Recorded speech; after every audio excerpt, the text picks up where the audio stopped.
Hello friends, most welcome to Hindi the easy way. Hindi the easy way में एक बार फिर से आप सभी का स्वागत है, हार्दिक अभिनंदन है।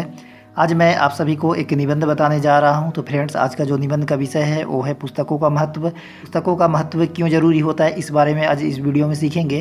तो फ्रेंड्स, वीडियो शुरू करने से पहले आपसे एक छोटी सी विनती है कि यदि आप नए व्यूवर्स हैं तो कृपया आप मेरे चैनल हिंदी द इजी वे को जरूर सब्सक्राइब कर लीजिए, क्योंकि इस चैनल पर सभी चीज़ों को बहुत ही सरल तरीके से समझाया जाता है, इसलिए इस चैनल को सब्सक्राइब करना ना भूलें। फ्रेंड्स, जैसा कि जानते हैं कि मेरा एक और एजुकेशनल चैनल है TRM एजुकेशन। इस चैनल में कवि और लेखक का जीवन परिचय बताया जाता है, उस चैनल को भी आप सब्सक्राइब कर सकते हैं। तो फ्रेंड्स, देर न करते हुए आइए आज का वीडियो शुरू करते हैं।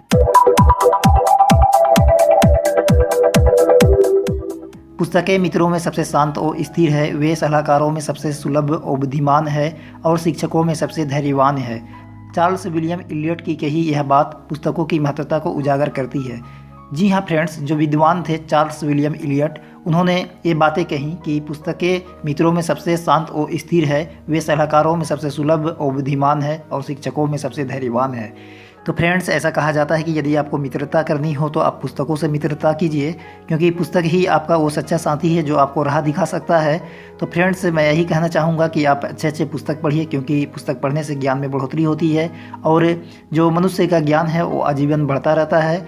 पुस्तकें मनुष्य के मानसिक, सामाजिक, आर्थिक, सांस्कृतिक, नैतिक, चारित्रिक, व्यावसायिक एवं राजनीतिक विकास में सहायक होती है। आप किसी भी क्षेत्र में चले जाइए, चाहे मानसिक हो, सामाजिक हो, आर्थिक हो, सांस्कृतिक हो, नैतिक हो, चारित्रिक हो, व्यावसायिक हो या राजनीतिक हो, इसके विकास में पुस्तकों का जो महत्व होता है वो बहुत ही ज़्यादा होता है, क्योंकि यदि कोई अनपढ़ व्यक्ति है तो इनमें से किसी भी क्षेत्र में वह आगे नहीं बढ़ सकता। तो फ्रेंड्स, यदि आपको खाली समय मिले तो आप तरह तरह की पुस्तकें पढ़िए, मैं यही सलाह देना चाहूँगा, क्योंकि पुस्तकों से अच्छा कोई सलाहकार हो नहीं सकता।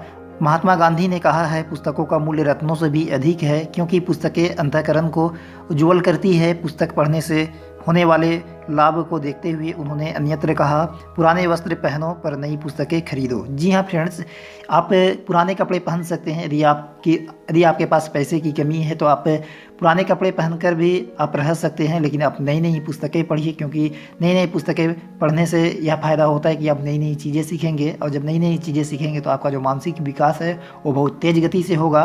सचमुच पुस्तकें सुख और आनंद का भंडार होती है। जो लोग अच्छी पुस्तकें नहीं पढ़ते या पुस्तकें पढ़ने में जिनकी कोई रुचि नहीं होती, वे जीवन की बहुत सी सच्चाइयों से अनभिज्ञ रह जाते हैं। पुस्तकें पढ़ने का सबसे बड़ा लाभ यह है कि हम इनसे जीवन में आने वाले कठिन परिस्थितियों का सामना करने की शक्ति जुटा पाते हैं। कठिन से कठिन समय में भी पुस्तकें हमारा उचित मार्गदर्शन करती है। जिन लोगों को पुस्तकें पढ़ने का शौक़ होता है वे लोग अपने खाली समय का सदुपयोग पुस्तकों के माध्यम से ज्ञान अर्जन करने के लिए करते हैं। जी हाँ फ्रेंड्स, यदि आप कठिन परिस्थितियों से निकलना चाहते हैं तो आप ज्ञानवर्धक पुस्तक पढ़िए, क्योंकि जो पुस्तक होता है वो हमारा उचित मार्गदर्शन करती है और हमें उस राह से निकालने का प्रयास करती है। तो मैं यही कहना चाहूँगा कि यदि जब भी आपको खाली समय मिले तो आप ज्ञानवर्धक पुस्तक पढ़िए, उससे जो हमारा मानसिक विकास है वो तेज़ गति से होता है। पुस्तकें किसी भी देश की सभ्यता व संस्कृति के संरक्षण एवं प्रचार प्रसार में अहम भूमिका निभाती है। इस प्रकार पुस्तकें ज्ञान संरक्षण करती है। विश्व की हर सभ्यता में लेखन सामग्री का काफ़ी महत्व रहा है, चाहे वह किसी रूप में चिह्नित या दर्शाई गई हो। लोगों में पुनर्जागरण पुस्तकों के माध्यम से ही आया है। जी हाँ फ्रेंड्स, जैसा कि हम जानते हैं कि जो भी हम बीता हुआ पल जानते हैं तो वो पुस्तकों के माध्यम से ही जानते हैं, क्योंकि जो हिस्ट्री है, जो इतिहास है, वो पुस्तकों में दर्ज हो जाता है, और जितने भी देश की संस्कृति है, सभ्यता है, वो पुस्तकों में दर्ज है। तो आप बीता हुआ समय, बीता हुआ पल आप पुस्तकों के माध्यम से जान सकते हैं कि जो हमारा इतिहास रहा वो कैसा रहा, जो पृथ्वी की जो संरचना हुई वो कैसे हुई। पुस्तकों के कुछ दुष्परिणाम भी देखे जा रहे हैं कि बच्चे उचित मार्गदर्शन वाले पुस्तकें न पढ़कर भ्रामक पुस्तकों का अधिक उपयोग कर रहे हैं। इससे बच्चों का भविष्य भी प्रभावित हो रहा है। अतः घटिया पुस्तकों के अध्ययन से हमें स्वयं बचना चाहिए और दूसरे को बचाना चाहिए, क्योंकि घटिया पुस्तकें हमारी मानसिकता को विकृत करती है।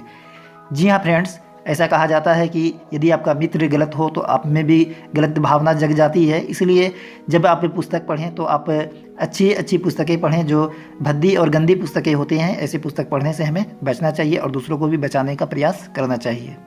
इस प्रकार यह कहा जा सकता है कि पुस्तकें ज्ञान देने के साथ मार्गदर्शन तथा चारित्रिक निर्माण का सर्वोत्तम साधन है। इन गुणों से युक्त पुस्तकों के प्रचार प्रसार से राष्ट्र के युवा कर्णधारों को नई दिशा दी जा सकती है तथा एकता और अखंडता को स्थापित कर एक सबल राष्ट्र का निर्माण किया जा सकता है। जी हाँ फ्रेंड्स, इस प्रकार जो पुस्तक है वो हमारे चरित्र निर्माण में अपनी महत्वपूर्ण भूमिका निभाती है और जो युवा पीढ़ी है वो अपने राष्ट्र के कर्णधारों की जो जी हाँ फ्रेंड्स, जो युवा पीढ़ी है देश का जो भार है उसके कंधों पर होता है। तो देश की एकता और अखंडता को स्थापित करने के लिए, राष्ट्र के निर्माण करने के लिए जो पुस्तकों की भूमिका है वो बहुत महत्वपूर्ण है। तो मैं यही कहना चाहूँगा कि आप पुस्तकों से लगाव रखिए, खाली समय में पुस्तक पढ़िए और अपने ज्ञान में बढ़ोतरी कीजिए। तो फ्रेंड्स, उम्मीद करता हूँ कि आज का वीडियो आप सभी को पसंद आया होगा। यदि अच्छा लगे तो आप मेरे चैनल हिंदी द इजी वे को जरूर सब्सक्राइब कर लीजिए, क्योंकि इस चैनल पर सभी चीज़ों को बहुत ही सरल तरीके से समझाया जाता है, इसलिए इस चैनल को सब्सक्राइब करना ना भूलें।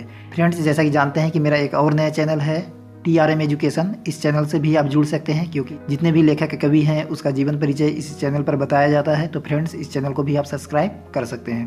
तो फ्रेंड्स, आज का वीडियो यहीं तक। धन्यवाद। Thanks for watching Hindi the easy वे। आपका दिन शुभ हो।